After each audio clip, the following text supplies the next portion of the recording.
Also now, more on what appears to be very good news coming out of that study on Remdesivir. Preliminary data shows that patients who received it had a 31% faster recovery time than those who took a placebo. Dr. Marc Siegel, Fox News medical correspondent. Doc, how you doing? Good day to you. I got a lot of questions here. Let's see how much ground we can plow in the next few minutes. Remdesivir, how does it work? What's the component or what's in this cocktail, Mark?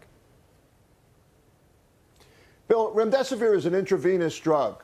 And in this case, it was tried in 1,000 patients that were already very sick and had pneumonia. And that was in 68 centers around the world. They're then going to try it in people that are less sick. We'll see what happens earlier. But here's how it works. Basically, a virus goes inside your cell. It hijacks your DNA and your machinery to replicate. All it cares about a virus is reproducing and then jumping to another cell. Well, remdesivir is incorporated in one of the enzymes that the virus uses to reproduce. And once it gets inside the virus, remdesivir, it halts the reproduction. It fools the virus, and the virus halts. That is an incredible mechanism that seems to decrease the amount of virus that is circulating in your body. I think that's why, Bill, it's decreasing from 14 days to 11 days recovery time. That's the key. Okay. Dr. Fauci yesterday said it's not a knockout, but it looks good. How do you rate it, Doc?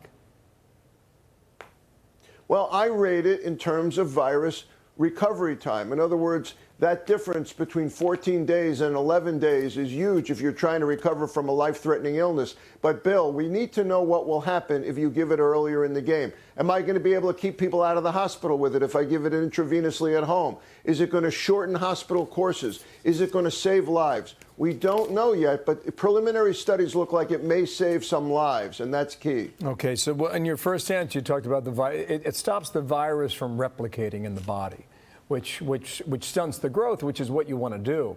But they were using this drug on Ebola a few years ago. Do you remember that? Yes. Ebola is a far different type of virus. Ebola is an incredibly deadly virus. This virus, for some reason, it makes a lot of inflammation and blood clots in your body. That's when it gets deadly. With this virus, I think you can stop it in its tracks a lot easier than Ebola. Once Ebola gets in there, it's almost impossible to defeat it. Okay, so last question here. If this is the answer, and I still note some hesitation in the analysis here from medical experts like yourself, Gilead's going to have to produce how much of this? Hundreds of millions of doses? And how difficult could that be to get it produced and get it out all over the world, Doctor? Bill, first of all, I don't know if it's the answer. What I think is it's a weapon. It's definitely an arrow in our quiver. It's a tool we have now.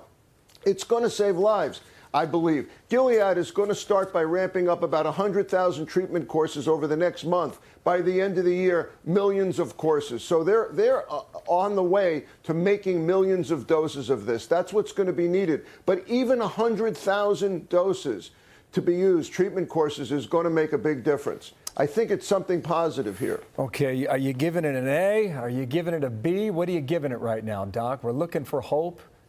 Be honest. It's preliminary. I'm giving it an A-. It's preliminary. I'm very excited that Bill, okay. Here's the real headline. Clinical trials done this quickly with results on 1,000 patients this quickly that show a positive result. Wow. Against a deadly virus, this is incredible. We'll take it. That's the A+. Okay, all right, A+, A-. We're in the right range. Thank you, Doc. Good to see you. Marc Siegel with us today. Thank you, sir.